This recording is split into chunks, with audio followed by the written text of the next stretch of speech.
ஏன் உலகத்துல இவ்வளவு பெரிய ஒரு மக்கள் தொகை இருக்கும்போது அரபு நாடுகள் இந்தியர்களை மட்டும் லட்சக்கணக்கான பேரை வேலைக்கு எடுக்கிறாங்க?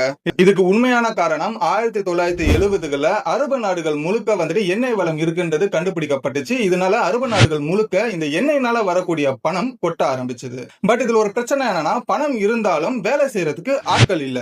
அப்போதான் இந்தியா, பாகிஸ்தான், பங்களாதேஷ், பிலிப்பைன்ஸ் இருக்கிற எல்லா நாடுகளோட மக்கள் தொகை அதிக அளவுல அப்போதைக்கு இருந்தது. இது அரபு நாடு முதலாளிகளுக்கு தெரியவும் வந்தது. சோ இதனால இந்தியா, பாகிஸ்தான், பங்களாதேஷ்னு இருக்கிற மக்களை அரபு நாடுகளுக்கு வேலைக்காக கூட்டிட்டவும் வர செஞ்சாங்க. இதனால ஒரு பக்கம் அரபு நாடுகள் எல்லாருக்குமே ஒரு மிகப்பெரிய வளர்ச்சியுமே கிடைச்சது. மறுபக்கம் வேலை செய்யற தொழிலாளர்களுக்கு செய்யற வேலை கஷ்டமா இருந்தாலும் கொடுக்கிற சம்பளம் அதிகமாகவும் இருந்துச்சு. இதனால இந்தியர்களோட வாழ்க்கை கொஞ்சம் கொஞ்சமா மேம்படவும் செஞ்சது. வேலை செய்யறவங்களோட கஷ்டம் அங்க இருக்கிறவங்களுக்கு தான் அது தெரியும்.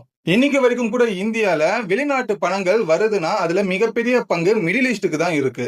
இப்படிதான் அரபு நாடுகள் முழுக்க இந்தியர்கள் வேலைக்காக போன ஒரு கதை. இது 50 வருஷம் ஆகியும் இன்னும் வரைக்கும் கூட இது பின்தொடருது. இந்த ஒரு வீடியோவை உங்களோட அரபு நாடுகளை யாராச்சும் வேலை செய்யற ஃப்ரெண்ட்ஸோ ஃபேமிலிக்கோ அனுப்புங்க. டெய்லி ஒரு இன்ஃபர்மேஷன் வேணுமா, பேஜை ஃபாலோ பண்ணிக்கங்க.